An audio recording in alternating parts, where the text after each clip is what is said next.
Rickshaw चलाते हैं, बहुत ही लो इनकम ग्रेड के लोग हैं और आपस में ही रहते थे और कहीं छोटा मोटा काम किया करते थे आपस में, जैसे लेबर का काम है, ई रिक्शा चलाने का काम है। इस तरीके से कोई परमानेंट काम भी नहीं था, टाइम टू टाइम चेंज भी करते रहते थे। हमारे संबंध सर कब से थे पिताजी से? ये एक आध साल से थे और उसी बात में लेकर के काफ़ी तनाव रहता था आपस में इन लोगों का, और कई बार इन लोगों ने समझाने का भी प्रयास किया कि उसको ना करे, ऐसा पारिवारिक मामला है, फिर भी वो नहीं मानने को तैयार था, इसलिए इन लोगों ने ये घटना घटी।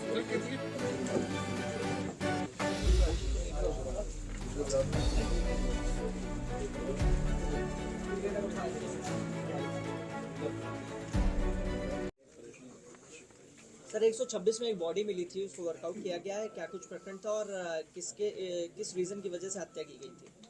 जनपद गौतम बुद्ध नगर में अपराध एवं अपराधियों के खिलाफ लगातार अभियान चलाया जा रहा है। इसी क्रम में एक डेड बॉडी थाना 126 क्षेत्र में मिली थी, जिसके लिए अलग अलग टीमें बनाई गई थी। इसकी मॉनिटरिंग सीपी मैम के निर्देशन में एडीसीपी और एसीपी के नेतृत्व में की जा रही थी और थाना 126 प्रभारी द्वारा इसमें प्रभावी कार्रवाई करते हुए स्वाट टीम, सर्विलांस और जो बीट पुलिसिंग के माध्यम से सभी को लगाया गया था।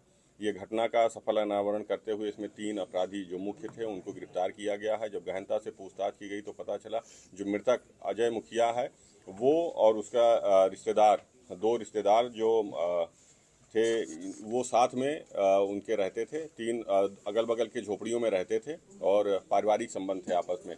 इसी बीच में कुछ अवैध संबंध उनके परिवार के बीच में बन गए, जिससे कि ये लगातार उनको प्रताड़ित होना पड़ रहा था। और जो अजय मुखिया लगातार उनके घर पे आता जाता था, उनसे संबंध बनाता था। इसी क्रम में जब इन लोगों ने रोकने की कोशिश की, राम बच्चन और उसके साथी ने, तो ये उसको कहता था कि नहीं, हम संबंध कंटिन्यू रखेंगे। और इसी गुस्से में एक दिन इन लोगों ने बुलाया उसको, शराब पिलाई, शराब पिला करके उसके साथ मारपीट भी किया और राम बच्चन ने उसका गला दबा करके और उसका एक अन्य साथी जो साजन है उसने उसके पैर पकड़े और इस तरीके से उसका गला घोट करके हत्या कर दी।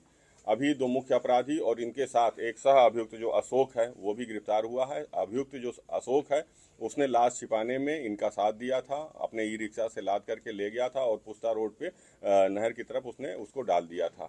अभी ये बॉडी बरामद हुई इनकी निशानदेही पे और जो ई रिक्शा था वो भी बरामद हुआ है। ये तीनों अपराधी गिरफ्तार किए गए हैं। इनको गिरफ्तार करके जेल भेजा जा रहा है, विधिक कार्रवाई की जा रही है।